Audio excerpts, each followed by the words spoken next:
दोस्तों, आप सभी का हार्दिक स्वागत है हेल्थ क्यू चैनल में।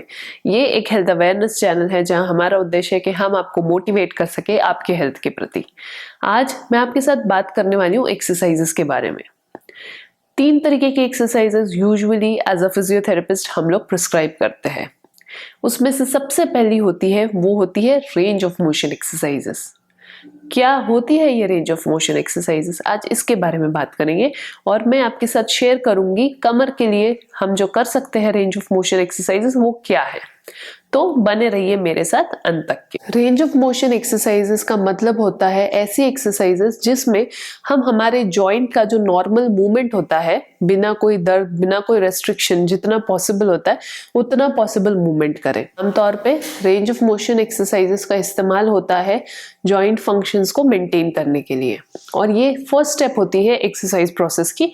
जब भी हम कोई पेशेंट को रिहैबिलिटेट कर रहे होते हैं कोई इंजरी के बाद, जैसे बैक पेन हो जाता है, तो उसके बाद जब हम पेशेंट को रीट्रेन करते हैं वापस से नॉर्मलाइज करने के लिए, उनको जब एक्सरसाइज प्रोग्राम देते हैं तो सबसे पहली एक्सरसाइज होती है वो होती है range of motion exercise. Range of motion exercises 3 तरीके की होती है। पहली होती है उसको कहते हैं passive range of motion exercise, दूसरी होती है उसको कहते हैं active assisted range of motion exercise, और जो तीसरी होती है उसको कहते हैं एक्टिव एक्सरसाइजेस या फिर active range of motion exercises.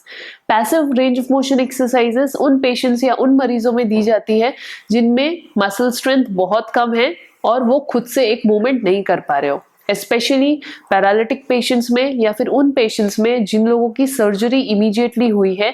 उनको रिहैबिलिटेट करते वक्त हम लोग passive range of motion exercises का यूज करते हैं। धीरे धीरे जैसे पेशेंट इंप्रूव होता है या उसकी मसल स्ट्रेंथ वापस आनी शुरू हो जाती है, वैसे वैसे हम active assisted range of motion exercise को इंट्रोड्यूस करते हैं।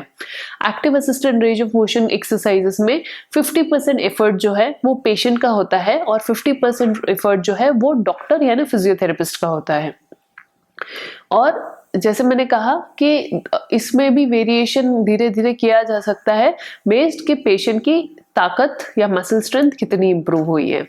और जो तीसरी है वो है active range of motion exercises, जो जैसे नाम भी उसका सजेस्ट करता है कि इसमें पेशेंट एक्टिवली यानी खुद ही बिना कोई पैसिव सपोर्ट के या किसी और की मदद के एक मूवमेंट को कर रहा है, तब उसको हम active range of motion exercises कहेंगे।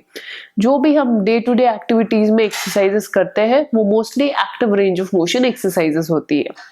अब क्यों जरूरी है रेंज ऑफ मोशन एक्सरसाइजेस करना, इसके बारे में बात करते हैं। रेंज ऑफ मोशन एक्सरसाइजेस के बहुत सारे फायदे हैं और ये बहुत जरूरी भी है। उसमें का सबसे इम्पोर्टेंट है ये है कि ये जो भी इंजर्ड एरिया है, जैसे बैक में इंजरी हुई है या फिर बैक पेन है अगर आपको, तो आप जब मूवमेंट नहीं कर रहे हो तो वहां का सर्कुलेशन, ब्लड सर्कुलेशन काफी हद तक के कॉम्प्रोमाइज हो जाता है, कम हो जाता है, जो दर्द को कम होने नहीं देता।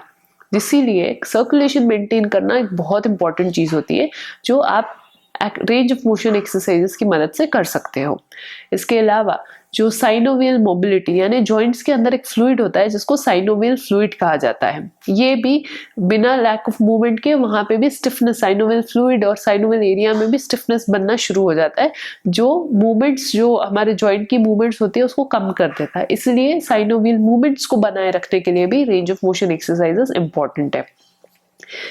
कनेक्टिव टिश्यूज यानी कि हमारे जो मसल्स है ये बहुत सारे सेल्स को जोड़ के टिश्यूज बनते हैं और वो टिश्यूज फिर एक दूसरे के साथ अटैच होते हैं और एक फ्लूइड की मदद से अटैच होते हैं। कई बार ये स्टिफनेस आ जाती है इस कनेक्टिव टिश्यू में due to lack of movement, due to lack of exercise and due to lack of due to injury also. तो जब हम एक्सरसाइजेस करते हैं, basically range of motion exercises करते हैं, तब ये एक्सटेंसिबिलिटी बन जाती है और पेशेंट आसानी से एक मूवमेंट को कर पाता है। और इसके अलावा रिडक्शन इन पेन, काफी हद तक के दर्द भी कम हो जाता है जब एक patient range of motion exercises करता है। काफी हद तक के इंजरी को हील होने में भी range of motion exercises helpful रहती है। तो ये थे कुछ फायदे रेंज ऑफ मोशन एक्सरसाइजेस के। Range of motion her joints के लिए की जा सकती है और ये अलग अलग होती है, और कौन सी रेंज ऑफ मोशन एक्सरसाइज करनी है, पैसिव करनी है, एक्टिव असिस्टेड करनी है या फिर एक्टिव करनी है, इसका डिसीजन टोटली डिपेंडेंट होता है फिजियोथेरेपिस्ट पे। थेरेपिस्ट जब एग्जामिनेशन करता है आपकी, उसके बेसिस पे डिसाइड करता है कि आपको किस तरीके की एक्सरसाइजेस सबसे बेस्ट रहेंगी आपके लिए या बेनिफिशियल रहेंगी। आज के वीडियो में मैं आपको बताऊंगी active range of motion exercise 3 जो आप बैक के लिए यूज कर सकते हो। इस एक्सरसाइजेस का फायदा ये है, जो कोई भी एक रेंज ऑफ मोशन एक्सरसाइजेस के मैंने ऊपर फायदे बताए उसमें कवर हो सकता है। अगर आपको बैक पेन है और अगर आप ये रेंज ऑफ मोशन एक्सरसाइजेस करते हो तो आपकी स्टिफनेस कम होगी, आपका ब्लड सर्कुलेशन बना रहेगा, आपके मसल्स में भी फ्लेक्सिबिलिटी बनी रहेगी, आपका पेन भी काफी हद तक के कम हो जाएगा और साथ ही साथ आपका जो मसल्स में जो इंजरी हुई है उसकी हीलिंग भी काफी हद तक के हो जाएंगी। लेकिन ये जो एक्सरसाइजेस है कितने बार करनी है ये जनरली मैं नहीं बता सकती, क्योंकि हर एक पेशेंट अलग है और हर एक पेशेंट का जो कॉज होता है या कारण होता है बैक पेन का वो अलग होता है।